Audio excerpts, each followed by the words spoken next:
Коронната тема не само на деня, а и на последните години. КТБ. Голямата лъжа и безбройните истини. Или има ли какво още да се добави по темата КТБ? Нашият гост днес, Николай Стайков, е всъщност директор по разследванията на, преди малко, оповестения Фонд за борба с корупцията. Здравей, Ники. Здравейте. Да свържем все пак нашия видеоматериал от вчера с това, което ще говорим днес с теб. Имаш ли още какво да разшириш? Всъщност темата, тя е безкрайна, за съжаление. А и дейностите, които ви очакват, също така не са малко. Ние си поговорихме, докато бяхме в нашия офис.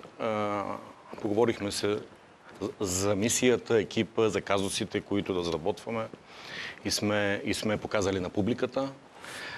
Днес ние изложихме още два корупционни казуса, мога да кажа. Така че вече набъбва резултата от нашата дейност. Единият е общо 10 обществени поръчки за 3 милиона и 800 хиляди лева, които са по европейска трансгранична програма българо-румънска, които нашите експерти анализираха и установиха сериозни индикатори за манипулиране на класирането. Говорим за индикатори като винаги печели най-високата цена. Винаги пък, абсолютно съвпадение, че това човека с най-високата цена пък е получил максимална оценка по най-високия индикатор от техническата оферта. Огромно разминаване с, да речем, следващата цена. Едни консорциуми се формират странни, без да има видима нужда от тях, което пък е индикатор за това, че едната фирма върши работата, а другата не е ясно какво. Все познати и все безкрайно добре функциониращи механизми от нашата действителност. Да, така че изпратихме ги на абсолютно всички ресорни европейски, български и румънски институции, включително антикорупционната дирекция на Република Румъния. Прословутата тяхна служба. Прословутата тяхна, да. Тъй като те са управляващ орган. Да. И са одобрявали методология, резултати и така нататък. Втория ни казус е институционално действие по-скоро, но имаме така сериозни съмнения относно действията на прокуратурата по известната на всички проверка в Агенцията по вписванията, които тръгват от един много прост логичен въпрос. Ако се разследва корупция, защо се разследва само едната страна? Както знаем, беше обявено, че няколко нотариални кантори са участвали в въпросната корупционна схема. И това, което направихме, е, че изпратихме на инспектората към нотариалната камара и към министъра на правосъдието, както и към прокуратурата, инспектората на Висшия съдебен съвет, въпроси и предложения да бъде направена проверка, съответно всяка една институция да си започне проверка в нейния ресор. Дали става дума за изнудване, дали става дума за корупция, защото по закон това са две много различни неща. Да. В момента се разследва корупция, или поне това знаем от общо известната информация, но само едната страна. Очакваш ли нещо да се случи? Искаме да те питам, след като си захванал с това, значи очакваш, но няма ли така доза наивитет? Защото сме обръгнали вече на безкрайно много информация за всевъзможни корупционни схеми, изделки и така нататък и до сега нищо не се случва никъде. Аз не се притеснявам от липсата на резултат, защото в момента средата е изключително благоприятна за такива антикорупционни разследвания. Сигнали идват, нашия екип ги проверява много задълбочено.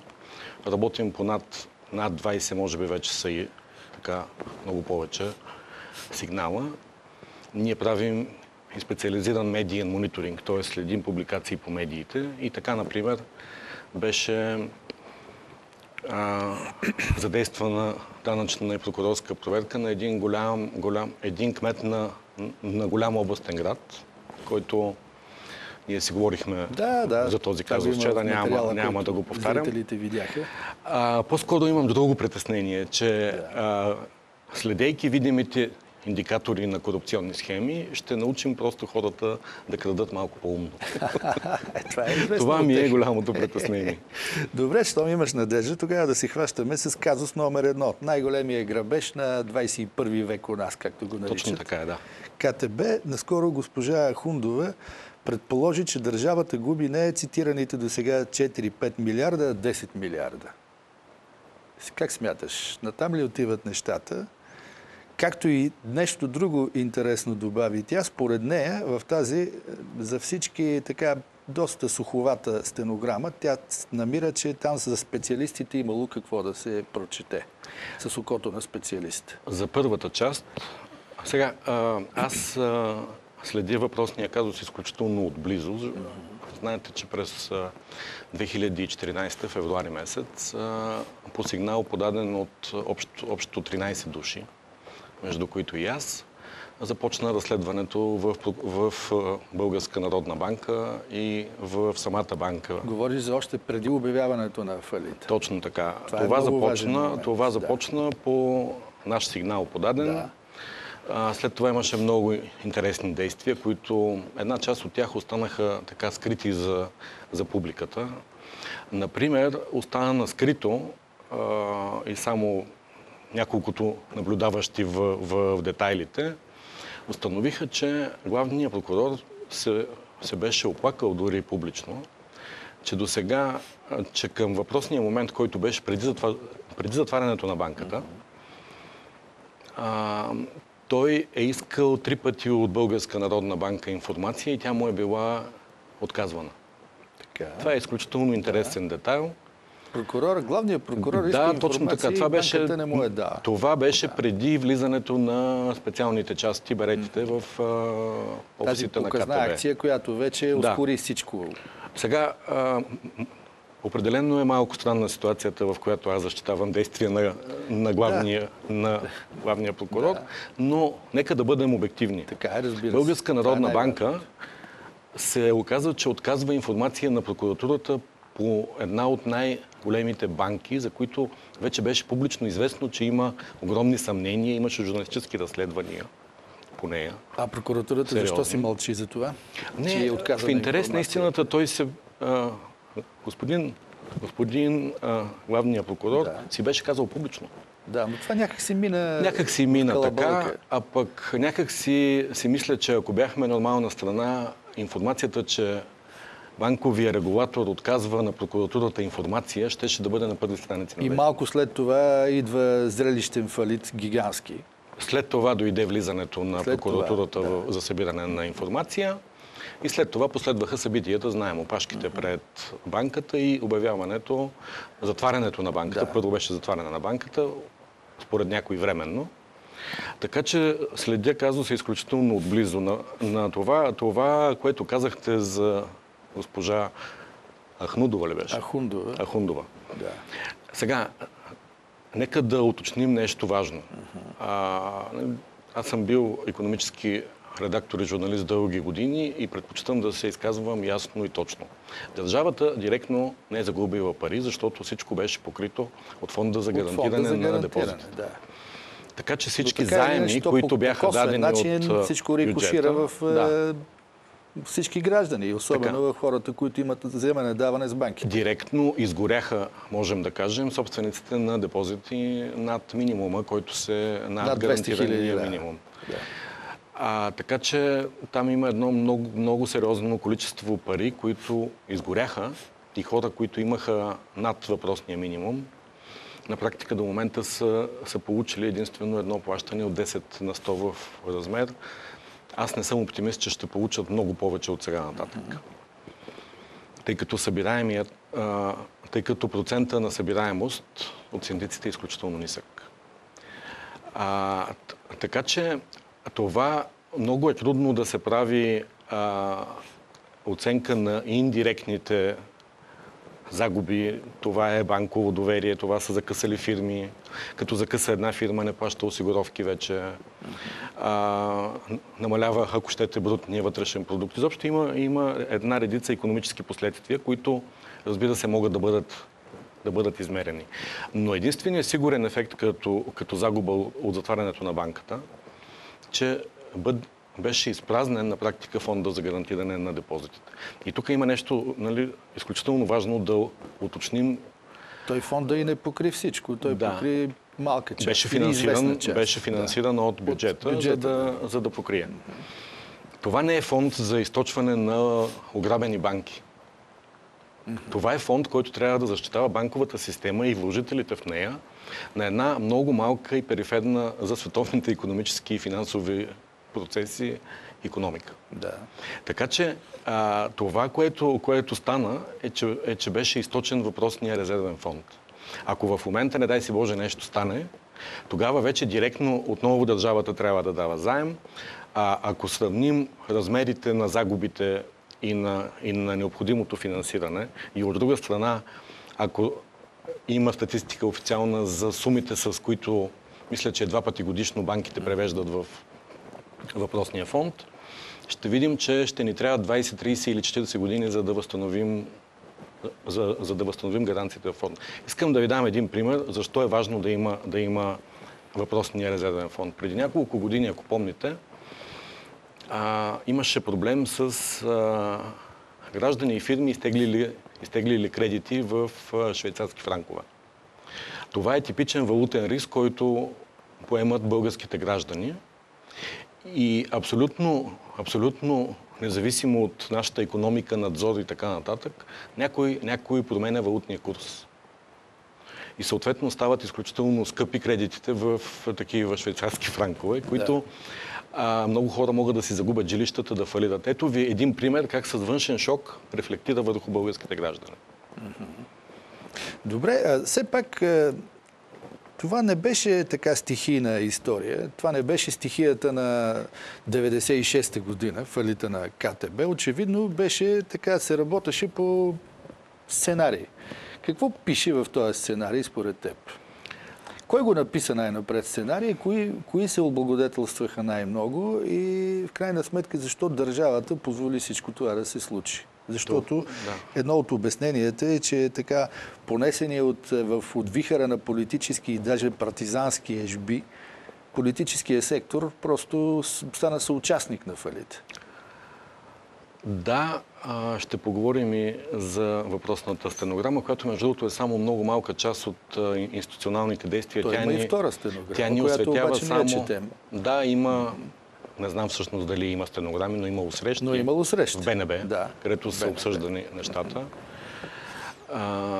В седмицата, в няколкото дни на практика след затварянето на банката. Сега, имало ли е сценарий?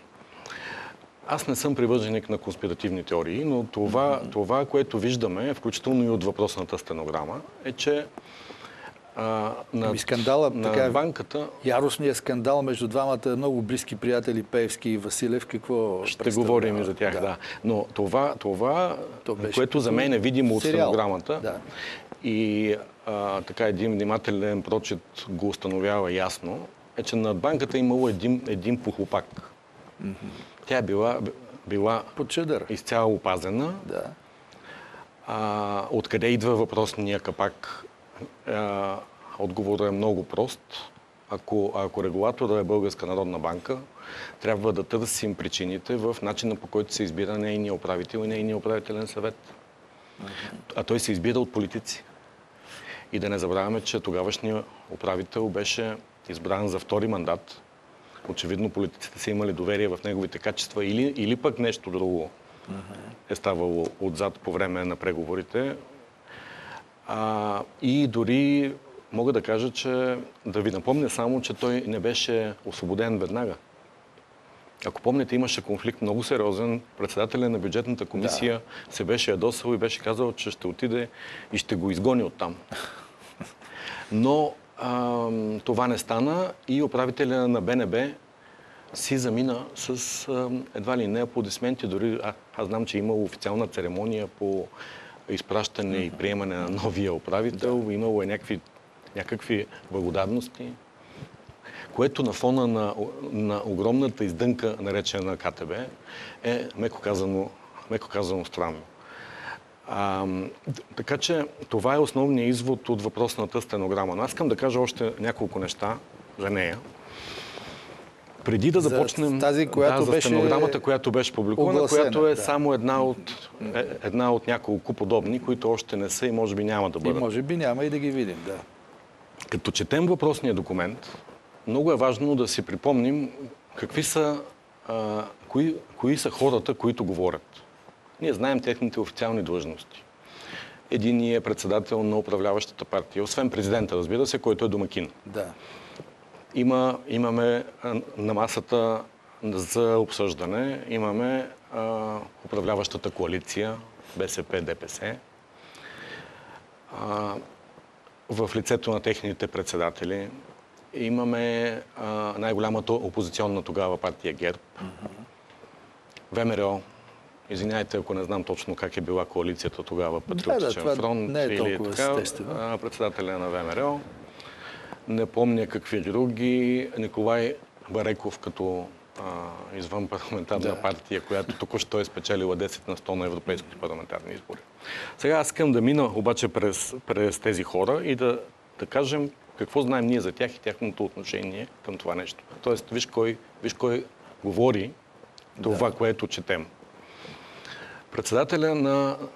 Говори председателя на управляващата тогава голяма партия БСП, който за момента коалицията, въпреки многобройните протести, е усилено е подкрепена от медиите, спонсорирани от тази банка.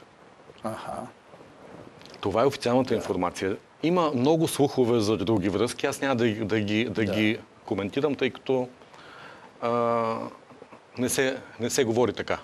Но това, което виждаме, като видим резултат, е, че медийната империя на господин Пеевски и зависимите медии около тях, които се оказаха субсидирани от банката с невърнати кредити, до лятото на 2014, когато започнаха исковете срещу тях.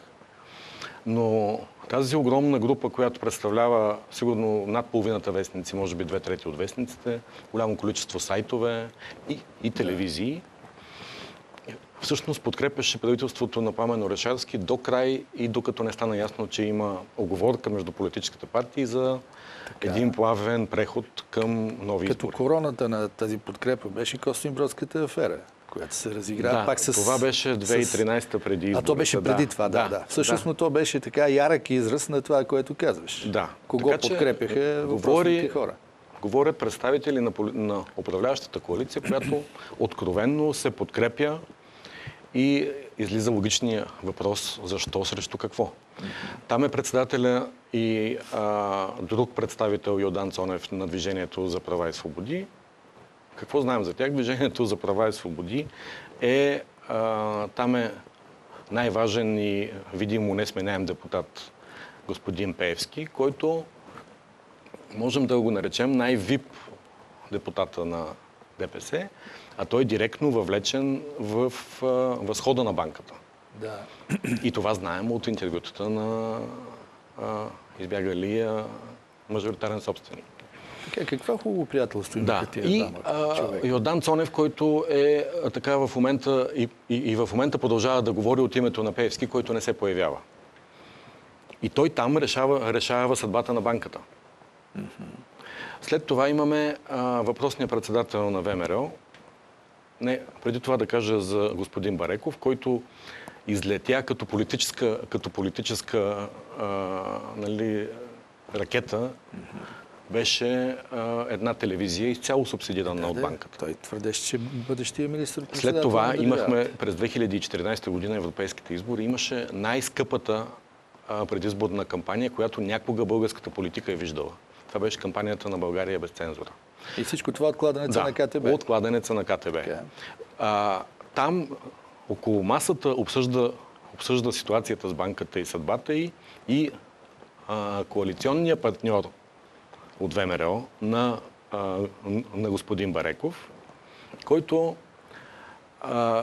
изпрати депутати благодарение на ракетата носител Бареков с кампанията, финансирана от банката. Между другото, на мен са ми казвали мои приятели от ВМРО, че такава приятна кампания изцяло осигурена финансово, логистично и по всякакъв начин, като тази през 2014 с Николай Бареков не са имали никога. Може би и няма и Било е много хубава кампания, така много приятна, осигурена. Така че и имаме за капак председателя на управителния съвет, т.е. управителя на БНБ, който след това излязоха едни клипове, е в откровенно приятелски отношения с избягалия банкер. Заедно са на банкети, ядат, пият и така нататък.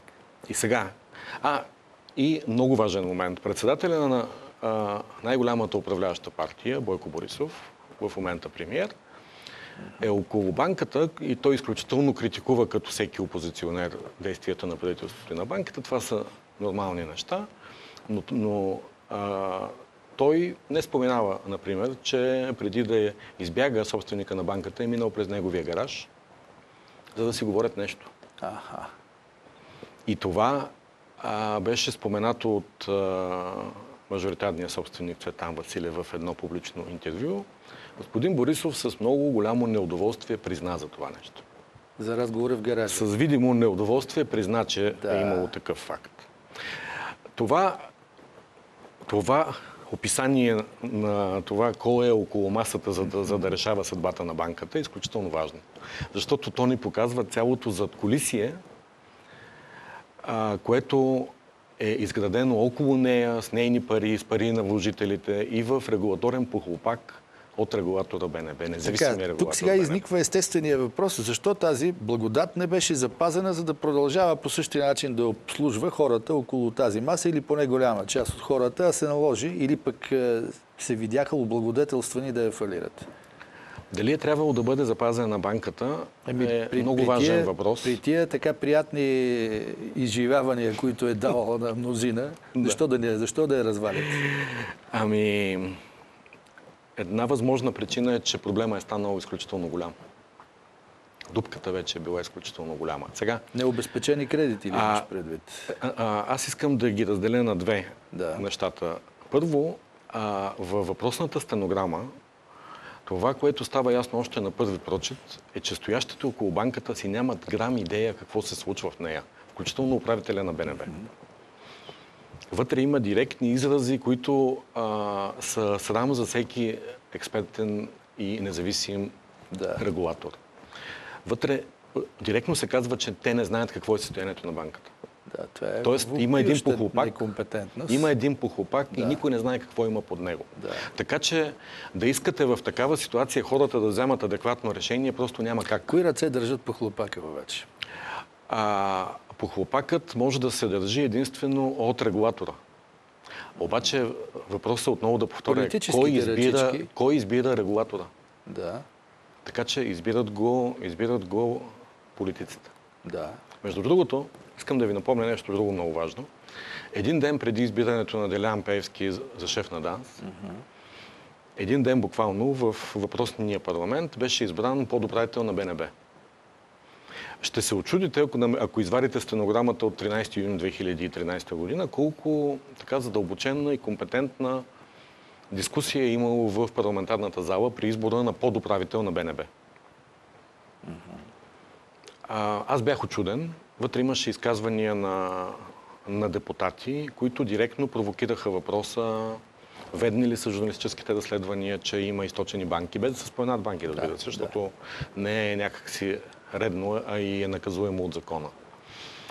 Така че въпросът, че е имало разследвания журналистически, включително и такива много професионално направено, не е тайна за никого. Въпросът е защо никой не се е задействал. През март 2013 година излезе, няма да кажа името на медията, за да не изглежда като реклама, но това са колеги, с които съм работил аз на времето и нямам никакво съмнение в техните качества. Изключително професионално направено, задълбочено разследване как се източва банката към свързани фирми.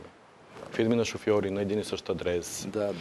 Как има, меко казано, въпросителни около това как една фирма с примерно с 5 милиона годишен оборот получава 20 милиона евро кредит. Защото това са несъответствия, които не отговарят на банковите практики. Да, ясно. Материалът е огромен и безкрайен, но в крайна сметка ти штрихира така основния силует. Сега, тъй като приключваме, какво може да се направи от тук, от гледна точка на обществения интерес? Ето, вие имате фонд за антикорупционен фонд. Какво може да се направи все пак, за да се дръпне бримката и да се разплете този чорап и нещата да бъдат сложени и участниците същевременно да бъдат сложени по местата им? Това, което би следвало да бъде направено, е от институциите. Да, всичко е в тях. Това, от което има нужда, за да стане ясна истината за КТБ, е да се направи пълно финансово разследване и проследяване на паричните потоци. Тоест, искане от съответните юрисдикции, където има офшорни фирми, искане да бъдат предоставени финансовите потоци. Тоест, да бъде ясна цялата схема докъде са стигали парите. В същото време, така ще знаем, получавали ли са дошвети, откъде идват тези плащания за придобиване на медии. Имаме някакви странни фирми, кухи и офшорни фирми, които са давали кредити на медии и са отпускали и са минавали през тях плащания за медии. Това е изключително важно да се знае. Възможно е да има плащания и към политици, но забележете, беше нает международен консултант, но на него не му беше дадена задачата да направи пълно последяване на финансовите потоци. Да. Някой не иска това нещо. Което означава, че поредният театър се разигра. Дали можем ние да направим нещо? Не е много, за съжаление, но това една от задачите, например, е да се следи много. Една от задачите, които ние като експертна, но все пак гражданска организация, да следим отблизо дейността на синдиците и на финансовото министерство, което ги назначава. Да, и все пак вратата на прокуратурата трябва да се открехне в един момент. Прокуратурата бави делото за КТБ. Доколкото знаем, е огромно, но нямам големи надежди. Да. Ще съм напълно откровен. Така е, не си само ти. КТБ, голямата лъжа и безкрайно многото истини. Оказва се, и както си личи, темата наистина е без край, но край така или иначе ще има, рано или късно.